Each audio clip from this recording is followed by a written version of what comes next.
글로벌 반도체 1위 탈환을 노리는 인텔이 이스라엘 파운드리 기업 타워 세미컨덕터를 인수합니다. 업계를 장악하고 있는 대만 TSMC와 삼성전자에 이어 후발주자로 뛰어든 인텔까지 공격적으로 몸집을 키우면서 글로벌 반도체 시장에 전운이 감돌고 있습니다. 방역 조치가 완화될 경우 기업 실적뿐만 아니라 경제 전반에 적지 않은 영향을 줄 것으로 보입니다. 글로벌 공급망 문제로 인한 인플레이션이 심각한 상황에서 소비 심리까지 가열되면 물가를 더 자극할 수 있다는 우려도 나옵니다. 지난해 사상 최대 실적을 낸 금융지주사들이 올해 역대급 배당에 나섭니다. 금융당국의 배당 제한 규제가 풀리면서 일제히 배당 성향을 높였기 때문인데 4대 금융지주의 배당액만 3조 7천억 원에 달할 전망입니다. 글로벌 증시가 조정을 받으면서 수익률이 급락한 북미 펀드로 대규모 자금이 밀려들고 있습니다. 서학개미들이 적극적으로 저가 매수에 나서면서 최근 한 달 새 북미 펀드에만 6천억 원이 넘는 뭉칫돈이 유입됐습니다. 여러분 안녕하십니까? 투자의 깊이를 더하는 뉴스플러스 시작합니다. 인텔이 이스라엘 반도체 기업 타워 세미컨덕터를 인수합니다. 파운드리 시장 진출을 본격화하는 행보입니다. 경쟁사의 공격적인 M&A 행보에 삼성전자도 고삐를 더 조여야 하는 상황입니다. 양현주 기자입니다. 반도체 파운드리 시장 재진출을 선언한 인텔이 이스라엘 반도체 회사 타워 세미컨덕터를 약 7조 원에 인수하기로 했습니다. 지난해 미국 애리조나, 오하이오 등의 자체 반도체 생산 시설을 확충한 데 이어 이번엔 아예 반도체 파운드리 회사를 인수하면서 본격적인 몸집 불리기에 나선 모습입니다. 이번에 인텔이 인수한 회사는 글로벌 파운드리 시장 점유율 8위 기업으로 이스라엘과 미국, 일본 등의 생산 시설을 갖추고 있습니다. 시장 점유율과 매출 규모는 비교적 적지만 자동차, 의료, 산업 장비에 사용되는 핵심 반도체를 위탁 생산한다는 게 특징입니다.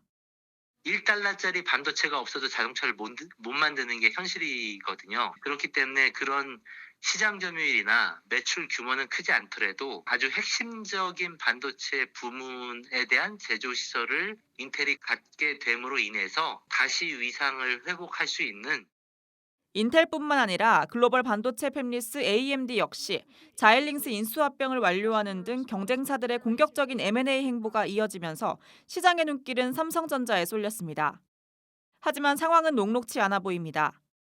삼성전자는 지난해 3년 내 의미 있는 M&A에 나서겠다고 발표했지만 아직까지 이렇다 할 움직임이 없습니다. 반도체 기업 인수를 준비하는 거라면 주요국 기업 결합 승인 심사 일정을 감안해 늦어도 올해 상반기까지는 대상 기업 선정이 완료돼야 하는 만큼 시간이 촉박합니다. 반도체 공급난이 확대되면서 주요국의 기업 결합 승인 심사가 까다로워진 것도 장애 요인입니다. 실제로 지난해 3월 미국 어플라이드 머티리얼즈와 일본 고쿠사이 일렉트릭의 반도체 빅딜이 무산된 이후 비슷한 사례가 잇따르고 있습니다. 124조 원이 넘는 실탄을 확보하고도 선뜻 M&A에 나서지 못하고 있는 삼성전자의 고민은 갈수록 깊어지고 있습니다. 한국경제TV 양현주입니다. 국내 반도체 업계가 올해 56조 7천억 원을 투자할 계획이라고 밝혔습니다. 한국반도체산업협회는 업계 투자 계획을 조사한 결과 51조 6천억 원이었던 지난해 투자액 대비 10% 증가한 56조 7천억 원이 투자될 것이라고 전망했습니다. 오늘 열린 반도체 투자 활성화 간담회에서 이정배 한국반도체산업협회장은 대학이 학생과 교수 정원에 구애받지 않고 반도체 고급 인력을 양성할 수 있는 정책 지원이 필요하다고 강조했습니다. 문승욱 산업통상자원부 장관도 전기, 용수, 테스트베드 등 반도체 특화단지 기반 시설에 대한 과감한 투자를 지원하고 관계 부처와 지자체가 참여하는 반도체 투자 지원 기구를 상설화해 규제들을 적극 풀겠다고 답했습니다. 북미 펀드로 대규모 투자 자금이 밀려들고 있습니다. 글로벌 증시가 조정을 받으면서 저가 매수세가 대거 유입되고 있는 건데 특히 그중에서도 ETF 같은 패시브 펀드를 주목하라는 조언이 나옵니다. 정희영 기자입니다.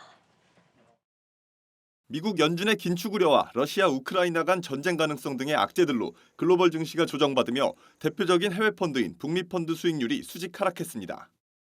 올해 들어 북미 펀드 전체 평균 수익률은 마이너스 8.51%로 같은 기간 주요 해외 펀드들보다 가파른 낙폭을 보이고 있습니다. 이처럼 수익률이 급락세를 보였지만 서학개미들의 북미 펀드 투자 열기는 여느 때보다 뜨거운 상황입니다. 최근 한 달 새 북미 펀드 유입된 자금은 6,102억 원으로 같은 기간 해외 펀드 가운데 가장 많은 돈이 유입됐습니다. 월간 기준으로만 봐도 지난 1월에만 7,382억 원이 순유입됐는데 지난해 전체 월간 평균 유입 금액을 2배가량 상회하는 수준입니다. 이를 두고 최근까지 이어지고 있는 조정 국면 이후에 증시 반등을 기대하는 저가 매수 움직임이라는 분석이 나옵니다. 지금은 3월 금리 인상과 그다음에 우크라이나 지정학적 리스크가 복합적으로 작용을 하면서 굉장히 시장이 불안정해진 상황입니다. 근데 투자 자산이나 투자 펀드 같은 경우에는 가격 메리트가 생기면서 자금 유입이 이루어지고 있거든요. 근데 이런 리스크들이 하반기가 되면 뭐 코로나도 그렇고 이게 좀 더 안정화가 되면서 증시 전문가들은 북미 펀드의 중장기적인 수익률 회복세가 예상되는 가운데 미국 증시에 상장된 대형주를 타겟으로 한다면 액티브 펀드보다는 ETF와 같은 패시브 투자가 유망할 것이라고 조언합니다. 대형주들의 경우 기업 자체의 수익성과 펀더멘털이 양호해 금리 인상과 같은 이슈에서 비교적 자유로운 만큼 종목별 수익률 편차가 크지 않기 때문이라는 설명입니다. 실제 투자자들 역시 패시브 펀드에 큰 관심을 보였는데 최근 한 달 새 북미 펀드 자금 유입 상위 상품 대부분은 ETF가 차지하고 있습니다. 그 미국 시장을 놓고 보면은 최근에 이 시가총액 대형주별로 이 주가 변동성에서 주가 수익률과 편차가 낮아지고 있는 현상이 두드러지게 나타나고 있습니다. 그래서 이런 환경에서는 어떤 스타일이라든지 어떤 업종이라든지 이런 것에 액티브하게 가져가는 전략보다는 대형주에서는 패시브가 좋겠구나라고 생각을 하는 거고요. 반면 중소형주 투자를 염두에 두고 있다면 종목 간 수익률 편차가 대형주에 비해 높은 만큼 패시브 펀드보다는 펀드 매니저들의 적극적인 운용이 반영된 액티브 펀드 투자가 유효하다는 조언입니다. 한국경제TV 정희영입니다. 부정거래나 주가 조작, 또 미공개 정보 이용, 금융당국이 이런 불공정 거래를 잡기 위한 예산과 인력을 대거 늘리고 있습니다. 올해 선거를 전후해서 테마주와 관련한 불공정 거래들이 많아질 거라고 보고 대비에 나선 겁니다. 문형민 기자입니다. 시장 질서 교란과 주가 변동성 확대 등을 초래하는 불공정 거래가 좀처럼 줄지 않고 있습니다. 불공정 거래 혐의 통보 건수는 지난해 109건으로 연평균 115건에 달하는 것으로 나타났습니다. 특히 올해 상반기에는 제20대 대통령 선거를 비롯해 제8회 지방선거까지 빅 이벤트를 앞두고 있는 상황. 이에 금융당국은 지난 18대 19대 대선과 같이 정치 테마주와 관련된 주가 조작, 미공개 정보 이용 등 불공정 거래가 발생할 가능성이 크다고 우려했습니다. 허위 공시하거나 좀 그런 방법으로 해서 이제 미공개 정보를 이용하거나 좀 사기적으로 하는 행태들이 늘어나오고 있거든요. 대선이 있으니까 대선 테마주에 대해서는 작년부터 이렇게 면밀히 들여다보고 있고요. 공동조사를 활용해서도 좀 이렇게 효과적으로 대응해 나가겠다. 금융당국은 이러한 불공정 거래를 잡기 위해 예산과 인력을 지속적으로 확대하기로 했습니다. 금융위원회는 지난 2017년 불공정 거래 조사 시스템을 구축한 이후 매년 해당 시스템 개선에 나서며 감시를 강화해 나가고 있습니다. 실제 최근 6년간 금융위원회가 불공정 거래 조사 시스템 관련 사업에 투입한 예산은 모두 13억 원으로 파악됐습니다. 특히 금융감독원은 해당 시스템을 빅데이터화하는 등 시스템 재구축에 착수하며 최근 1년간 17억 원 이상을 사용했습니다. 5년 만에 새로 바뀌는 불공정 거래 조사 시스템은 올해 1분기 안에 자본시장 감시 감독에 활용될 예정입니다. 이에 더해 금융당국은 당장 한 달 내에 특별사법경찰 인력을 2배가량 확대할 계획입니다. 금감원은 10명에서 15명, 남부지검은 6명에서 9명으로 50%씩 늘어나며 특히 그동안 특사경 조직을 따로 운영하지 않았던 금융위는 올해부터 7명의 특사경 인원을 확보해 불공정 거래 조사와 수사 강화에 나섭니다. 특사경은 지금 계획대로 1분기 안에 설치할 수 있을 것 같고요. 수사 인력이니까 조사를 하다가 바로 수사 착수할 필요가 있는 사안들에 대해서는 쉽사리 줄어들지 않았던 불공정 거래로 신뢰도와 투명성을 잃어버린 우리 자본시장. 이번 금융당국의 조치로 자본시장이 보다 투명해질지 시장의 관심이 큽니다. 한국경제TV 문형민입니다.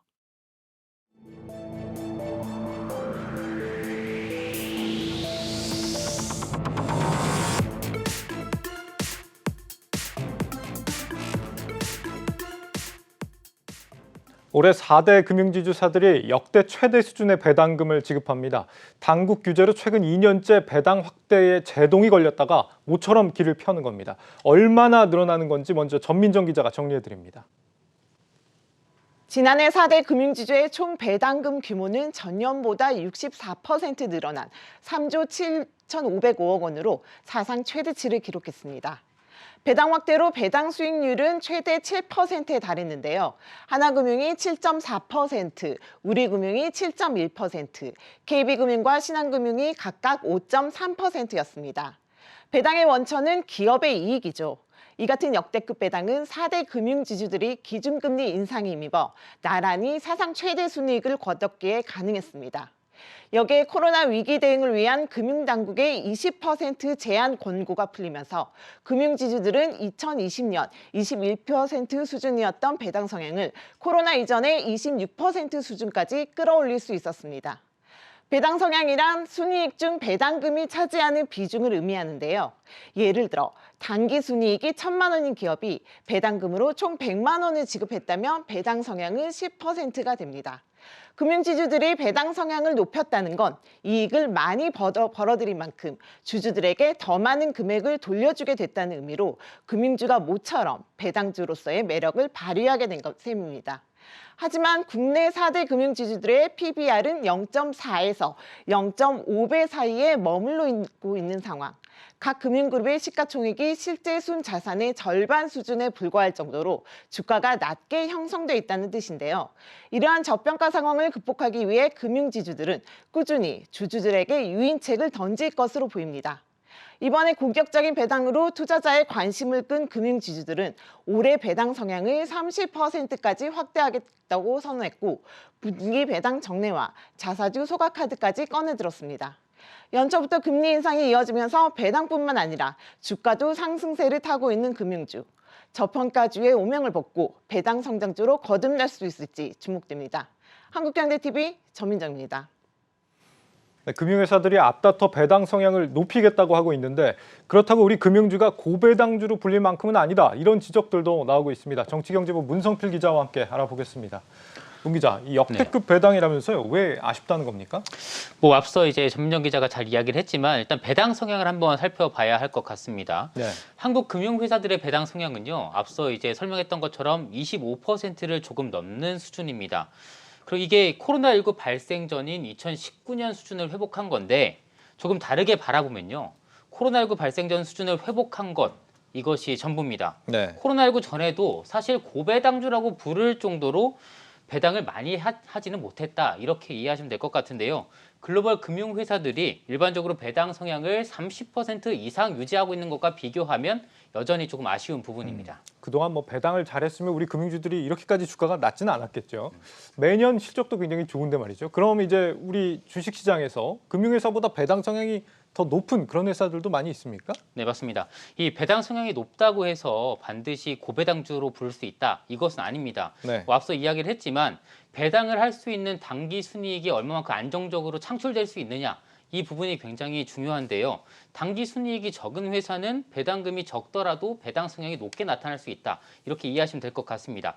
그럼에도 불구하고 단기 순이익이 일정 규모 이상이 되는데 이런 회사들 중에 금융회사들보다 배당 성향이 큰 회사들은 분명히 있습니다. 비교적 규모가 큰 회사들이 상장된 코스피 시장으로 범위를 조금 좁혀봐도 많습니다. 예. 제가 한번 세어봤는데요. 금융회사보다 배당 성향이 높은 코스피 상장사만 40개입니다. 코스피에 상장된 기업 수가 822개인 점을 감안하면 꽤 많은 숫자인데요. 아직까지 2021년 배당 성향을 발표하지 않은 회사들도 있으니까 이 숫자는 더욱 늘어날 수도 있습니다. 40개나 돼요? 어디입니까? 굉장히 많은데요. 뭐 대표적으로는 통신주를 들 수 있습니다. 그러니까 SK텔레콤이나 KT, LG U+와 같은 통신주인데 예. 통신주는 뭐 잘 아시겠지만 경기 변화에 좀 둔감해서 뭐 경기 방어주 이렇게 좀 꼽히기도 하는데요. 예. 금융회사들의 배당 성향과 비교해봐도 많게는 8%포인트 정도 차이가 납니다.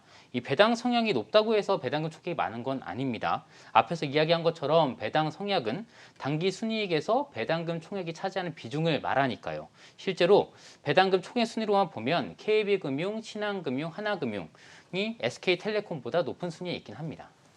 그러니까 배당 총액은 금융주가 더 많긴 한데 벌어들인 거에 비해서는 통신주보다도 적게 주는 상황이다 네. 이거네요. 맞습니다. 뭐 전통의 고배당주라는 말이 우리나라 금융주에는 좀 맞지 않는 그런 상황으로 보이는데 한국만 이렇게 낮은 이유 역시 이 정부 당국 때문이겠죠? 네, 사실 너무 식상한 이야기죠. 항상 이런 이야기가 나오면 빠지지 않는 것이 바로 규제라는 이야기인데 예. 이 금융위원회랑 금융감독원은 최근에도 은행들에게 대손 충당금을 추가로 쌓아라 이렇게 좀 주문을 했습니다. 이 대손 충당금은 금융회사의 여신 중에 부실 채권을 미리 손실로 쌓아두는 금액입니다. 그러니까 대손 충당금을 추가로 쌓게 되면 배당금을 줄 여력이 좀 줄어드는 셈이죠. 여기에 3월 말에 중소기업 소상공인 대출 상환 유예 등 금융 지원이 중단될 가능성이 있습니다. 이렇게 되면 금융당국은 이 부분 대출 부실화에 대비해서 금융회사들에게 배당 성향을 줄이라고 요구할 가능성이 있습니다. 이미 지난 2020년에 금융위원회는 금융회사들에게 배당 성향을 줄여서 위기관리를 강화해라 이렇게 좀 주문한 바 있기 때문이죠. 이 주주들 입장에서는 답답한 노릇이긴 할 텐데 이제 뭐 금융 시스템이라는 게 사실 이제 공공성이라는 것도 어느 정도는 띄고 있다 보니까 방금 얘기한 그런 대손 충당금 뭐 들어보니까 미국 같은 경우도 연준에서 이렇게 은행들한테 대손 충당금을 쌓으라는 규제를 하고 있긴 하더라고요. 네, 맞습니다. 네. 그 코로나19 사태가 이제 전 세계적으로 확장이 됐을 때 미국도 분명히 이 대손 충당금과 관련된 네. 그 의견을 금융회사들에게 전달을 했고 실제로 진행이 됐습니다. 그런 측면에서 이렇게 그 배당 성향을 조금 더 낮게 가져가는 정책 이런 부분이 존재할 수밖에 없다라는 게 이제 당국의 시각인 것 같은데 네. 여기에 대해서 문 기자는 뭐 개인적으로 어떤 견해가 있습니까? 여기서 제 개인적인 견해를 말씀드리긴 좀 그렇지만 네. 이 대손 충당금과 관련해서는 사실 무작정 많이 쌓으라고도 할 수 없는 게 지난 카드 사태 때를 생각해 보면 될 것 같습니다. 지난 카드 사태 때 정부에서 그 금융사들에게 대손 충당금을 많이 쌓으라 이런 얘기를 해서 그게 소송전까지 확장된 경우도 있었거든요. 그러니까 네. 무작정 대손 충당금을 많이 쌓으라고만 하는 것이 능사는 아니다 이렇게 좀 이해하시면 될 것 같습니다. 네, 뭐 보수적으로 최근 2년 동안에 쌓아놨기 때문에 이걸 또 네. 전입해 가면서 충당금을 어느 정도 모아둔 게 있을 텐데 이번에 왜 그 굉장히 그 여전히 좀 미흡한 수준의 배당을 했느냐 여기에 대해서는 충분히 좀 지적을 해볼 만한 그런 부분인 것 같습니다. 문성필 기자였습니다. 잘 들었습니다. 네.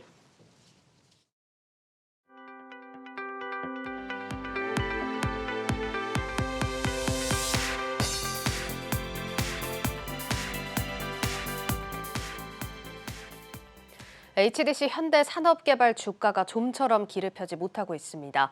대규모 자사주 매입과 재건축 사업 수주라는 호재가 모색한 상황인데 심지어 증권사들도 속속 부정적인 의견을 내놓기 시작했습니다. 임동진 기자입니다.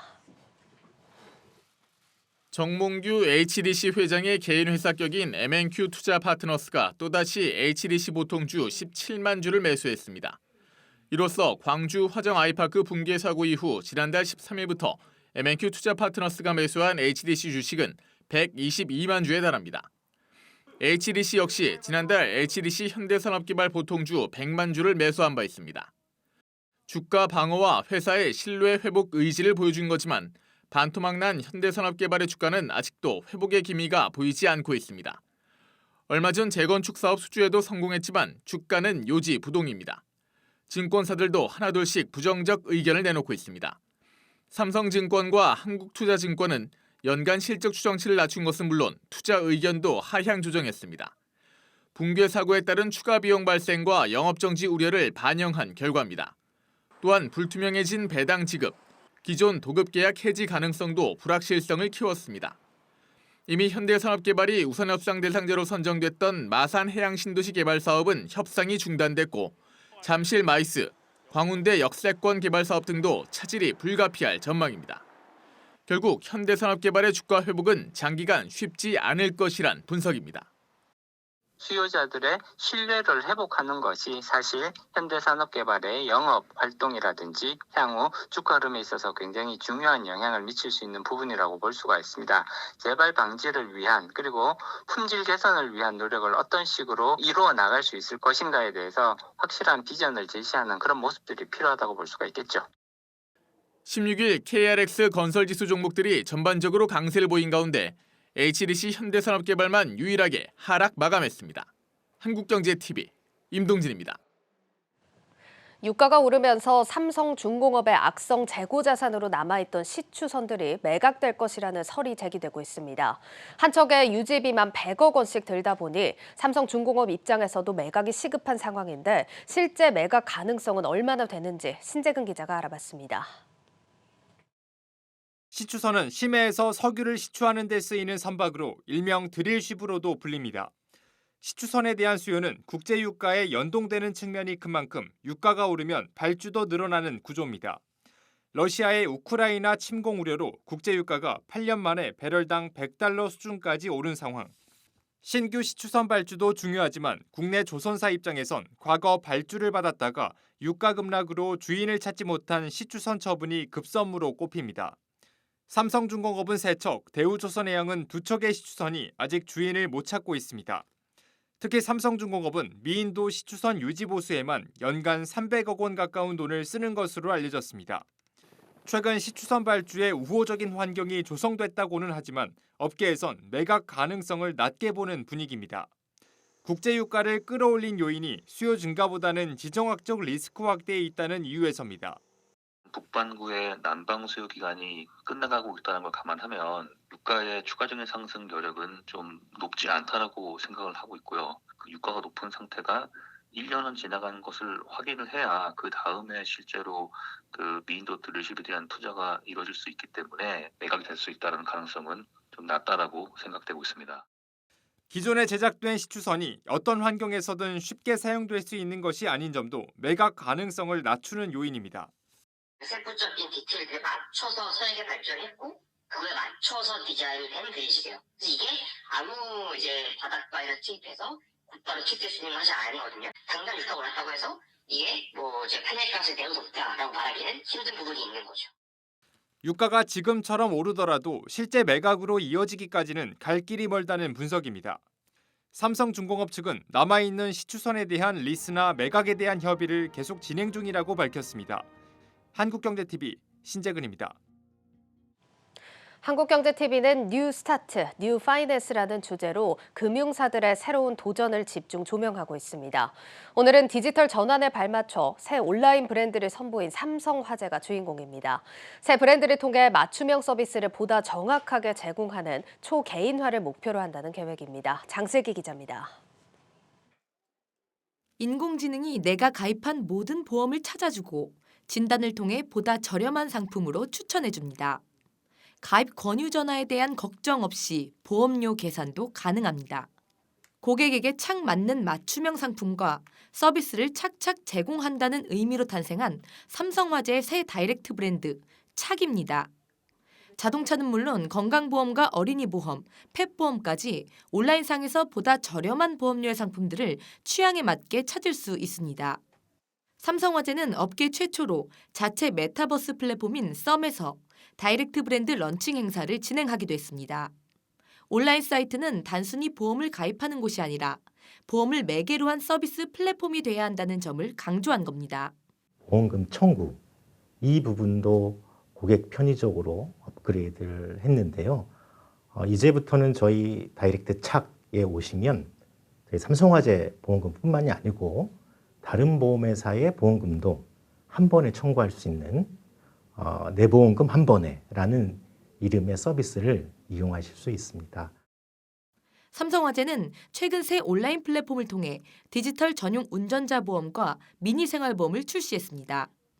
운행거리가 많지 않은 사람들을 대상으로 한 포인트 서비스와 필요할 때마다 쉽게 가입할 수 있는 소액 단기보험 출시를 통해 개인별 라이프 스타일에 맞는 초개인화 서비스를 강화했다는 설명입니다. 삼성화재는 금융 서비스 외에도 다양한 생활 서비스를 추가로 탑재할 계획입니다. 고객분들이 일상생활 속에서 소소한 혜택을 받을 수 있는 다양한 서비스들을 기획하고 개발하고 있습니다. 올해 상반기 중에는 건강과 운전 그리고 여행을 테마로 한 생활 서비스를 선보일 수 있을 것 같고요. 또 요즘 많이 증가하고 있는 반려인들을 위한 아주 다양한 콘텐츠를 연말에 출시하는 것을 목표로 준비 중에 있습니다. 메타버스부터 IT 신기술을 이용한 보장 분석 서비스까지 보험 서비스의 진화로 금융 소비자들의 편의성 역시 높아질 것으로 기대되고 있습니다. 한국경제TV 장슬기입니다. 정부가 이번 주 금요일 새로운 사회적 거리두기 체계를 발표합니다. 일부 완화 가능성도 제기가 됐지만 백신 접종을 의무화하는 방역 패스는 당분간 유지될 걸로 보입니다. 최근 백신 의무 접종을 폐지하는 국가들도 나오고 있기 때문에 코로나19 백신을 개발하는 기업들에게 개발 동력이 사라질 거란 시장의 우려도 나오고 있는데요. 국내 백신 개발 업체들은 독감을 같이 예방하는 콤보 백신을 만들거나 보급률이 낮은 해외로 판로를 개척하고 있습니다. 정재훈 기자입니다. 미국 워싱턴 DC는 현지 시간 15일부터 식당과 술집 출입 시 요구하던 백신 접종 의무 지침을 해제했습니다. 앞서 뉴욕주도 실내 공공장소 입장 시 필요하던 백신 접종 증명을 폐지했고 영국과 독일 등 유럽 국가들도 접종을 강제하지 않기로 했습니다. 치명률이 낮은 오미크론 특성을 반영한 정책이지만 갈수록 부담되는 정부의 방역 비용을 줄이고 일상 경제를 살린다는 목적이 큽니다. 국내를 살펴보면 오는 18일 새롭게 나올 거리두기 조정에서 당분간 방역 패스가 유지될 방침이지만 점차 해제 수순을 밟을 거란 관측입니다. 문제는 백신 접종 의무가 사라지면서 코로나19 백신을 개발하는 기업들의 개발 동력이 약해질 거라는 점입니다. 백신 접종률이 점차 낮아져 백신 수요가 줄어들 거라는 지적입니다. 올해 상반기 자체 백신 상용화 계획을 가지고 있는 SK바이오사이언스는 백신 보급률이 낮은 국가를 대상으로 자체 마케팅을 펼칠 방침입니다. 또 향후 코로나19가 독감처럼 일상화되는 시기에 맞춰 독감과 같이 예방하는 콤보 백신을 개발해 올해 임상시험에 진입할 계획입니다. 자체 백신 임상 3상에 진입한 유바이오로직스도 필리핀, 방글라데시 등의 국가에서 임상시험을 확대해 수출할 계획을 잡고 있습니다.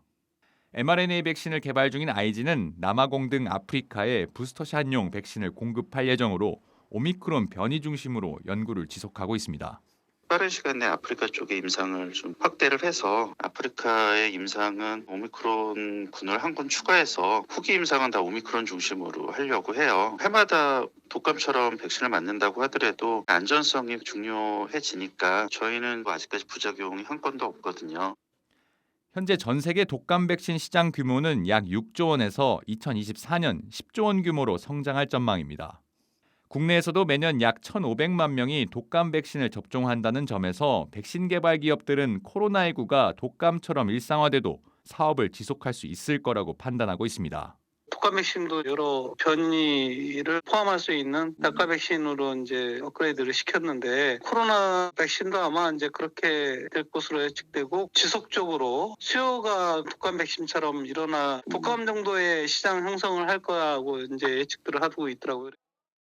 무엇보다 오미크론 이후 어떤 새로운 변이 바이러스가 등장할지 알 수 없어 이에 대응하는 백신도 지속적인 발전이 필요하다고 전문가들은 진단합니다. 한국경제TV 정재홍입니다. 새로운 방역 완화 조치는 기업 실적뿐만 아니라 경제 전반에도 영향을 줄 것으로 보입니다. 특히 글로벌 공급망 문제로 인한 인플레이션 문제가 커지는 상황에서 완화 조치로 인한 소비 심리가 살아나 물가를 더 자극할 수 있다는 우려가 나오고 있습니다. 이어서 한창일 기자입니다. 유럽 주요 국가가 코로나19와 공존을 선택하면서 우리 정부의 움직임도 빨라지고 있습니다. 이미 영국과 스웨덴, 덴마크 등에서는 대부분의 방역 조치를 해제하고 위드 코로나를 선택했습니다. 영국이나 이런 것처럼 북유럽 국가, 덴마크, 노르웨이 이런 국가들처럼 거기는 이제 일괄적으로 다 풀었거든요. 마스크 같은 경우에도 의무가 아니라 권고 정도로 하고 있고 외국도 이제 보시면 아시겠지만 마스크 안 쓰고 다니시는 분들이 되게 많거든요. 정부도 다음 주부터 적용하는 새로운 방역 정책을 앞두고 각계각층의 의견 수렴에 나서고 있습니다. 이미 내부적으로 거리두기 기준을 일부 완화한다는 방침을 세우고 막판 여론의 동향을 살피는 분위기입니다. 다만 우려스러운 부분은 위드 코로나 재시행을 앞두고 그동안 억눌렸던 소비 심리가 물가를 더 끌어올릴 수 있다는 문제입니다. 지난해 11월 위드 코로나 시행에 따른 보복 소비로 당시 소비자 물가 상승률은 10년 만에 최대치인 3.8%의 상승을 기록한 바 있습니다. 다음 주부터 방역 조치가 완화되면 공급 문제로 고공행진을 펼치는 물가를 더 끌어올릴 가능성이 큽니다. 수요가 지금은 이제 공급 측도 이제 많이 작용하고 있는데 수요가 많이 살아나게 되면 그 물가 상승 압력이 되겠죠. 이런 우려 때문에 정부도 연일 대책회의를 열고 물가 잡기에 나서고 있지만 대응책은 마땅치 않은 상태입니다. 방역조치 완화 기대감과 여전히 잠재 리스크 요인이 되고 있는 우크라이나 사태에 따른 외부 변수까지 더해지면서 이번 달 물가 상승률은 또다시 최고치를 경신할 가능성이 커졌습니다. 한국경제TV 한창률입니다.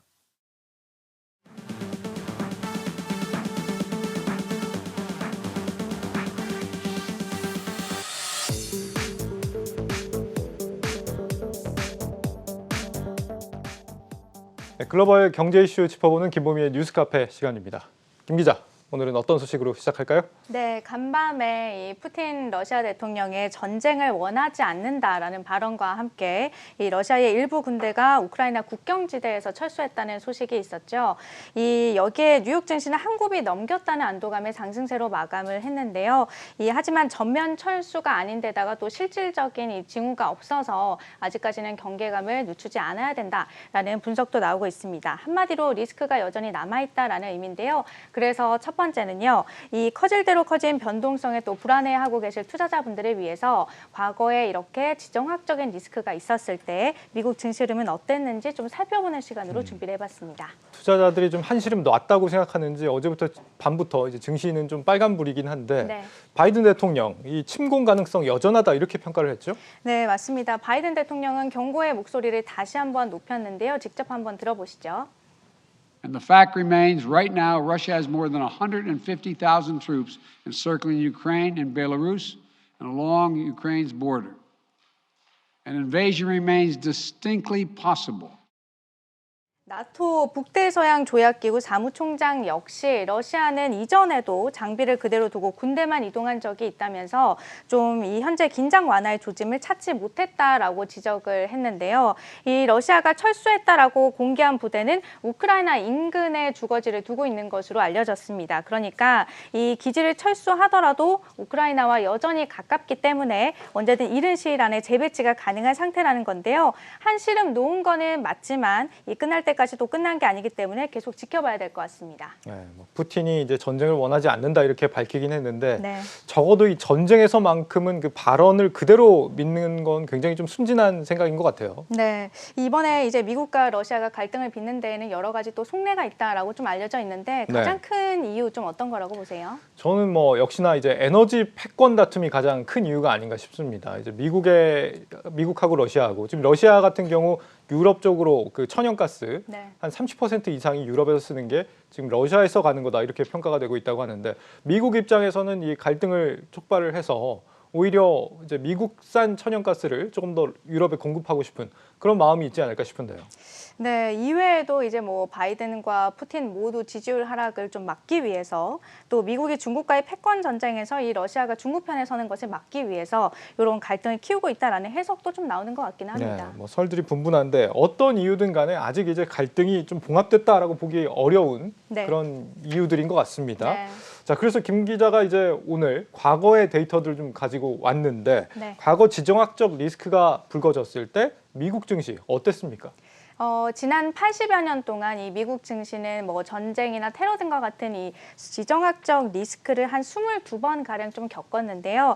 그때 미국 S&P 500 지수가 어떻게 움직였는지를 좀 분석한 자료가 있어서 좀 가지고 와봤습니다. 같이 한번 좀 보시면요. 이 지정학적인 리스크가 발생했던 이 사건들을 모두 점으로 좀 표시한 자료인데요. 6.25 전쟁이나 또 9.11 테러 등을 포함해서 이렇게 각각의 사건들이 발생했던 그때 S&P 500 지수의 흐름을 좀 살펴봤더니 증시가 바닥까지 도달하는 데는 한 20일 정도 좀 소요가 됐고 또 평균적으로 이제 전쟁 또는 지정학적 리스크 이전으로 회복하기까지는 한 40일 가량 좀 소요가 됐습니다. 생각보다 그렇게 오래 걸리지는 않았네요. 네, 맞습니다. 우리는 이 중에서도 지수가 바닥까지 가장 많이 빠졌던 케이스들 자료화면에서는 현재 좀 빨간 점으로 좀 표시가 되어 있는데 이 중에서 한 3가지 정도만 꼽아서 좀 구체적으로 살펴보겠습니다. 첫 번째가 이제 진주만 공습이네요. 이때도 증시는 있었군요. 네, 네, 맞습니다. 41년 12월에 발생했던 이 진주만 공습인데요. 이 첫날에 S&P 500 지수가 이 3.8% 하락을 했고요. 바닥까지는 한 19.8% 떨어졌는데 여기까지 도달하기까지가 한 143일, 한 5개월가량 소요가 됐습니다. 네. 그리고 이거를 다시 이전 수준으로 회복하는 데는 307일, 약 10달 정도가 소요가 됐습니다. 1941년에 증시에 투자를 하셨던 분들이 우리 시청자분들 중에 혹시 계신지는 모르겠는데 아무튼 이때는 좀 오래 갔습니다, 충격이. 네. 그리고 두 번째는요? 네, 두 번째는 6.25 전쟁입니다. 우리 역사에서 또 잊어서는 안 될 이런 사건이기도 하죠. 예. 6.25 전쟁이 발발했던 첫날에 미국 S&P 500 지수는 5.4% 빠졌고요. 이 바닥을 찍는 데까지는 23일가량이 소요가 됐는데 한 12.9% 빠졌습니다. 그리고 이 지수가 이제 6.25 전쟁 이전 수준으로 회복하는 데에는 한 82일가량 좀 소요가 됐는데요. 이 공교롭게 이때가 인천 상륙 작전이 있었던 시기입니다. 그러니까 전쟁이 아직 끝나지도 않았는데 이미 주가는 회복 구간에 접어들었다라는 거를 확인하실 수가 있겠습니다. 생각보다 훨씬 더 빨리 이슈를 털고 증시가 올라갔다. 네. 이런 얘기군요. 네, 그리고 마지막으로 볼만한 게 90년 8월에 있었던 이 걸프전입니다. 당시에 이라크가 쿠웨이트를 침공하면서 시작된 전쟁이었는데요. 첫날에 1.1% 하락으로 출발해서 71일 동안 한 16.9%가량 빠졌습니다. 그리고 이거를 다시 회복하는 데에는 한 6개월가량의 시간이 소요가 됐습니다. 여기에서 좀 눈여겨볼 만한 게 이제 미국이 91년 1월경에 참전을 하거든요. 이때가 이제 S&P 500 지수가 이제 슬슬 오르기 시작하는 구간입니다. 그래서 역시 앞에 6.25 전쟁 때와 마찬가지로 전쟁이 끝나지 않았는데도 불구하고 이 시장이 회복 국면으로 접어들었던 모습을 확인하실 수가 있습니다. 최근에는 오히려 전쟁이 시작됐는데도 주가가 올랐다 이런 얘기군요. 네, 맞습니다. 그래서 좀 정리를 해보면요. 이 보신 것처럼 전쟁 이슈라는 거는 분명히 시장의 어떤 조정에 영향을 줄 수가 있습니다. 하지만 그렇다 하더라도 또 시장이 회복되기까지는 우리가 생각했던 것보다는 그렇게 엄청 오래 걸리지는 않았다라는 거를 좀 확인할 수가 있고요. 네. 앞에서 보신 세 가지 케이스가 이제 지난 80여 년 동안 전쟁이나 테러 등으로 인해서 가장 많이 주가가 빠졌던 때들만 좀 골라서 보여드린 거니까요. 그리고 또 한 가지 더 말씀을 더 드린다면 이 중간중간 지정학적인 리스크가 불거질 때도 있지만 멀리서 내다보면 결국 지수는 우상향하더라라는 겁니다. 굉장히 많이 들어보셨죠. 그래서 물론 이제 과거를 통해서 현재 그리고 또 미래를 단정 지을 수만은 없습니다. 하지만 연초부터 이 확대된 변동성으로 인해서 특히 갈피를 좀 잡지 못하고 있는 투자자분들이라면 이렇게 좀 과거 사례를 한번 들여다보시는 것도 좋을 것 같아서 좀 준비를 해봤습니다. 이거 데이터 분석하느라고 고생 많았겠습니다. 네. 김 기자 오늘 아주 좋은 분석을 들고 나왔는데 네. 문제는 그래서 언제 들어가는 게 좋으냐라는 거겠죠. 평균적으로 한 20일 정도는 하락하고 그 뒤에 한 40일 정도 지나면 원상 복귀가 됐다라는 데이터를 잘 기억해두면 좋을 것 같습니다. 이어서 두 번째 이슈 볼까요? 네, 두 번째는요. 이 지난해 말부터 증시에서 잊을만 하면 나오는 키워드가 있습니다. 바로 리오프닝인데요. 이제는 너무 많이 속아서 지겹다라고 하시는 분들도 있으실 것 같습니다. 예. 이런 가운데 또다시 리오프닝에 대한 기대감이 좀 곳곳에서 다시 스멀스멀 올라오고 있는데 그래서 두 번째는 이 리오프닝과 관련된 시그널들 어떤 것들이 있고 또 리오프닝 관련된 이런 주식들을 좀 함께 살펴보려고 합니다. 이번에는 좀 진짜 같다. 일부 네. 애널리스트 분들이 이렇게도 얘기를 하시던데 네. 리오프닝이 나타나는 신호라고 한다면 어떤 걸 보면 될까요? 바로 관련주들의 실적입니다. 대표적으로 지난주에 이제 깜짝 실적을 발표한 디즈니 사례를 좀 갖고 와봤는데요. 이 디즈니의 매출 구성은 크게 테마파크와 그리고 또 미디어 앤 엔터로 나눌 수가 있습니다. 테마파크 같은 경우에는 이제 뭐 놀이동산을 생각하시면 되겠고 네. 미디어 앤 엔터라면 이제 뭐 디즈니 플러스 등과 같은 영상 콘텐츠를 좀 생각하시면 되겠는데 여기에서 이번에 좀 눈에 띄는 거는요. 다름 아닌 테마파크 부문이었습니다. 이 미국 회계연도 기준으로 테마파크의 올해 1분기 매출이요. 이 전년 동기 대비 102% 올랐습니다. 현재 지금 녹색 막대 그래프로 좀 나와 있죠. 이 작년에 코로나 때문에 매출이 너무 빠져서 기저효과 아니냐라고 하실 수도 있겠지만 분기 기준 사상 두 번째로 좋은 테마파크 부문 실적이었고요. 미국 자국내 기준으로는 이 테마파크 부문의 실적이 사상 최대 매출과 영업이익이었습니다. 그동안 좀 몸을 사려왔던 사람들이 점점 외부 활동을 늘려나가고 있다라는 의미로 좀 해석할 수 있는 부문인데요. 이외에도 이제 우버나 리프트 등 이른바 이제 리오프닝 관련주로 분류되는 종목들에서 이번에 이제 분기 실적 어닝 서프라이즈를 기록을 하면서 실적 개선이 나타나고 있는 분위기입니다. 이 작년 말에 디즈니 들어가셨다가 굉장히 좀 눈물 훔치는 분들 많으셨을 텐데 네. 그 사이에 실적은 이렇게 좋아지고 있었다라는 얘기입니다. 네. 그동안 주가도 이달 들어서 좀 크게 회복이 됐네요. 네, 그렇습니다. 또 이제 이 간밤에 미국에서는요, 코로나19 확진자 수가 1월 대비 한 80%가량 더 줄어들었다라고 해서 이 이제 리오프닝 관련주들이 일제히 좀 상승하는 모습들이 나타났는데요. 현재 미국에서는 뉴저지를 시작으로 캘리포니아 또 코네티컷, 뉴욕 등 여러 주에서 실내 마스크 착용 지침을 해제하거나 이를 검토 중이고요. 덴마크도 지난 1일자로 방역 지침을 대부분 해제를 했습니다. 그리고 스페인이나 이탈리아, 프랑스 등은 야외 마스크 착용 해제를 시작했고 영국은 더 나아가서 확진자 자가격리 해제도 검토 중인 상황입니다. 항공주들도 일제히 상승을 했고 네. 리오프닝주들이 전반적으로 다 흐름이 이렇게 좋아요? 뭐 고점 대비로는 여전히 좀 대부분 다 마이너스인데요. 그럼에도 불구하고 조금씩 주가는 또 회복이 되고 있는 모습입니다. 네. 올 들어서 현재 이제 플러스 수익률이 나는 곳들로는요. 델타항공, 에어비앤비, 비자, 또 라이브 네이션 등이 있고요. 아직까지 연초후로는 마이너스지만 이제 최근 들어서 좀 급격하게 다시 상승을 하고 있는 곳들로는 디즈니, 그리고 리얼티인컴, 우버 등이 있습니다. 이 연준의 유동성 축소 움직임이 여전히 좀 계속되고 있는 상황이다 보니까 지금 리오프닝 주 들어가는 거 안심할 수 있느냐 이런 불안감도 여전히 존재하는데 네. 이번엔 진지하다 이렇게 조언하고 있는 전문가들 어떤 전략을 좀 추천하고 있어요? 우선 뭐니 해도 실적부터 좀 확인을 하셔야겠고요. 그리고 다음 스텝으로 이 인플레이션 문제가 계속 거론이 되고 있잖아요. 그래서 때문에 실적이 확인된 리오프닝주 중에서도 글로벌 인플레이션 파도를 유리하게 탈 수 있는 종목들을 선별해야 한다라는 조언이 나옵니다. 한마디로 이 소비자들에게 좀 비용 전가가 가능한 곳들을 찾아보라라는 거죠. 네. 그리고 이렇게 선별한 해당 종목들은 증시에 어떤 조정이 있을 때마다 조금씩 분할 매수하는 전략을 고려해 볼 만하다라는 게 증시 전문가들의 견해고요. 섹터로는 이제 호텔, 레저, 완구, 뭐 의류 이런 것 등이 거론이 되고 있습니다. 리오프닝주 중에서도 가격 결정력이 높은 그런 네. 종목을 선택해라라는 조언이고 네. 시기적으로는 지금이 정말 맞습니까? 물론 이제 코로나가 일부 좀 종식되어가는 그런 분위기이기도 합니다만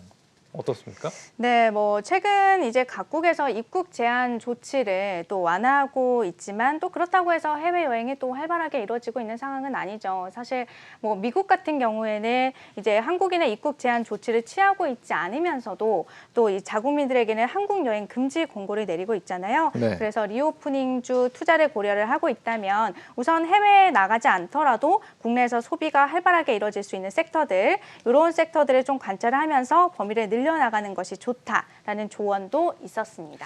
우리나라도 지금 확진자는 오늘 뭐 신규 확진자 어젯밤에 9만 명이 넘어서긴 했지만 뭐 오히려 방역 완화를 좀 검토하고 있는 상황입니다. 네. 다른 나라보다는 근데 좀 늦다 이런 평가들이 많이 있는데 왜 우리나라는 좀 늦는지 혹시 이유를 알고 있어요?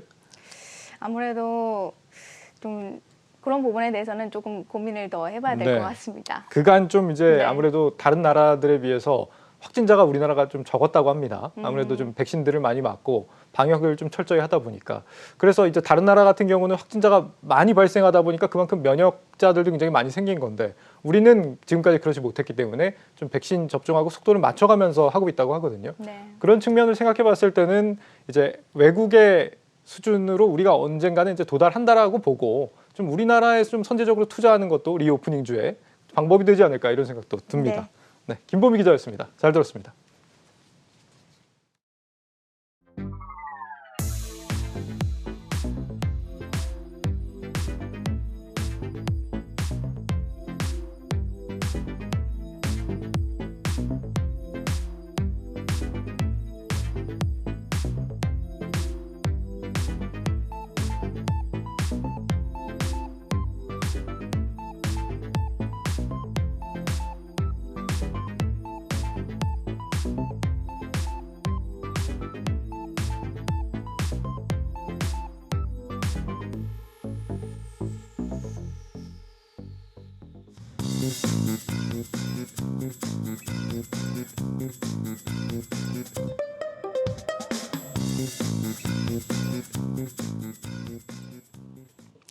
글로벌 빅샷들의 발언을 모아보는 빅마우스 시간입니다. 첫 번째 발언입니다. 급할수록 돌아가라. 에스더 조지 캔자스시티 연은 총재는 연준이 점진적으로 움직여야 한다고 발언을 했는데요. 연준의 금리 인상 결정을 두고 급하게 큰 폭으로 인상하기보다는 천천히 신중하게 움직여야 한단 말입니다. 1월 소비자 물가 발표 이후 연준이 3월에 50베이시스 포인트 금리 인상에 나설 거란 전망이 우세해졌죠. 이에 조지 총재는 아직 50베이시스 포인트 수준의 금리 인상 결정은 시기상조라며 선을 그은 겁니다. 조지 총재는 이날 두 가지를 인정했습니다. 먼저 현재 물가 수준을 고려했을 때 현 연준의 제로 금리는 적절치 않다라면서 인상이 필요하다는 그 필요성 자체는 인정하지만 금리를 얼마나 인상해야 할지에 대해서는 아직 정하지 못했다는 겁니다. 다만 우리 연준은 체계적으로 또 항상 점진적으로 움직이는 게 바람직하다며 팬데믹에 따른 불확실성을 고려할 때 연준의 목표치인 중립금리 2.5%에 서둘러 도달하기는 어렵다고 전했습니다. 물론 조지 총재도 연준 의원으로서 인플레이션 억제에 대해 고민하고 있습니다. 급격한 금리 인상을 대신할 대안을 가지고 왔는데요. 바로 대차대조표 축소 방안입니다. 단기금리를 장기금리 이상으로 올릴 경우 발생할 수 있는 폐해를 방지하기 위해 9조 달러 규모의 자산 포트폴리오에서 채권을 매각하는 방안을 고려해야 한다고 설명했습니다. 연준은 우리 시간 오늘 밤에 지난달 열렸던 FOMC 의사록을 공개할 예정인데요. 연준의 금리 인상 계획과 더불어 인플레이션 전망, 대차대조표 축소에 대해 어떤 논의가 이뤄졌을지 지켜봐야겠습니다. 두 번째 발언입니다. 미 증시만큼 매력적인 투자처가 없다. 바로 펀드스트랩 글로벌 어드바이저 창립자이자 수석연구원 톰리가 내린 평가인데요. 근거는 S&P 500의 현금 수익률입니다. 톰리는 유럽 증시의 총 현금 수익률은 1.3%, 일본 증시는 2.6%, 신흥국 증시는 2.8%인데 반해 미 증시의 현금 수익률은 약 3%라는 점을 내세웠습니다. 그러면서 왜 투자자들이 미국 외의 지역에 투자할 것을 추천받아야 하냐? S&P 500은 여전히 이 지표들 중에서 가장 저렴한 증시라고 강조했습니다. 또 채권 시장과 견줘봐도 미국 증시가 더 매력적인 투자처라고 짚었는데요. 연준이 금리를 인상하는 한 채권 시장에선 손실이 확정된다며 현재 미국 국채 10년물 수익률이 2%인데 반해 S&P 500의 총 현금 수익률이 약 3%라는 것을 재차 강조했습니다. 톰리는 월가의 대표 강세론자입니다. 시장이 우크라 러시아의 지정학적 리스크, 기업 실적 발표, 연준의 긴축 행보 등을 주시하며 다소 긴장된 분위기가 이어지는 가운데서도 톰리는 2월에 랠리가 이어질 거라고 낙관했는데요. 오미크론 확산 이후 소비자 심리가 떨어지며 헤지펀드가 주식을 팔아 현금을 확보했다는 점, 헤지펀드의 현금 비중이 올해 가장 높은 수준까지 뛰었다는 점, 주가가 이미 바닥을 친 만큼 급등할 것이란 점을 들어 2월 랠리를 기대하고 있다는 겁니다. 톰리의 주장이 현실화될지는 지켜봐야겠습니다. 세 번째 발언은 핫한 NFT 시장 투자에 경종을 울리는 발언입니다. 짝퉁 NFT가 너무 많아서 거래소에 문을 닫겠다. 바로 유명 NFT 거래소 센트의 CEO 카메론 헤자지의 발언입니다. 트위터의 창업자 잭 도시가 자신의 첫 트윗을 NFT로 제작해 35억 원에 판 일화가 유명한데 매매가 이뤄진 거래소가 바로 이 카메론 CEO가 운영하는 거래소였습니다. 카메론 CEO는 기본적으로 일어나선 안 될 행위가 이 NFT 시장에서 일어나고 있다면서 강하게 경고했습니다. 그러면서 이 같은 세 가지 행위를 문제로 꼽았는데요. 허가받지 않은 NFT 혹은 자신의 소유가 아닌 콘텐츠를 불법으로 복제, 판매하고 또 증권처럼 NFT를 묶음으로 만들어서 판매하는 행태가 만연하다는 겁니다. NFT 시장에 대한 경고 메시지가 나온 건 이번이 처음이 아닙니다. 세계 최대 규모의 NFT 거래소로 기업 가치가 약 16조 원에 달하는 오픈시 역시 자사 플랫폼에서 공짜로 만들어진 NFT의 80%는 표절, 위조 또는 사기라고 지난달 발표하기도 했죠.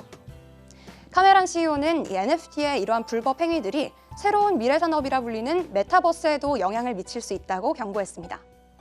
NFT는 메타버스와 함께 모바일 시대 이후를 이끌 차세대 산업으로 각광받으며 글로벌 기업들이 잇따라 진출하고 있는 분야인데요. 디지털 작품의 진품을 인증해준다며 희소성으로 각광받았던 NFT. 잇따르는 사기와 불법 논란 속에서도 그 입지를 지켜나갈 수 있을지 지켜봐야겠습니다. 오늘은 이렇게 3명의 발언을 살펴봤습니다. 지금까지 글로벌 빅마우스였습니다.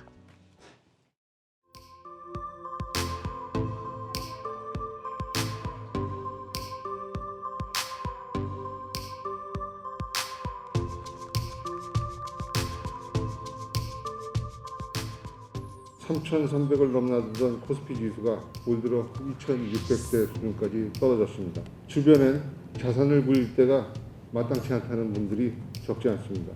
자산운용 회사들의 역할이 다시 중요해지는 이유입니다.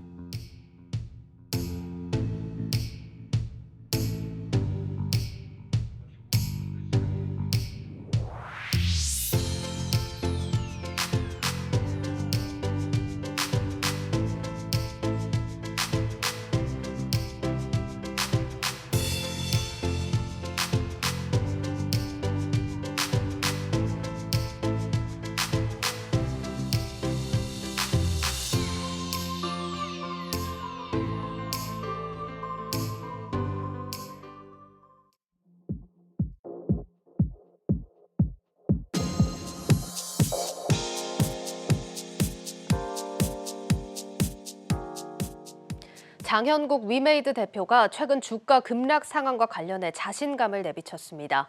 장현국 대표는 오늘 온라인 기자 간담회에서 지난주 실적 발표 직후 주가가 급락한 것과 관련해 성과가 나타나면 시간이 해결해 줄 것이라고 밝혔습니다.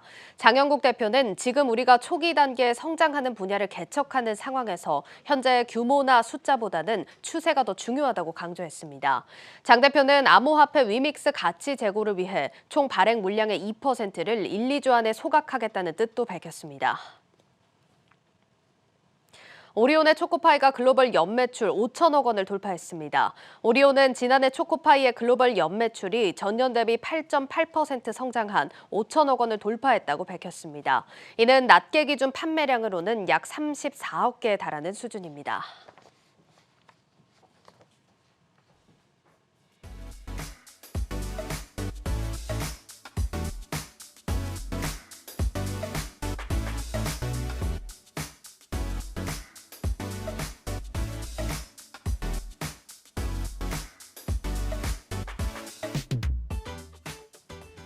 뉴스 플러스를 마치겠습니다. 여러분 고맙습니다.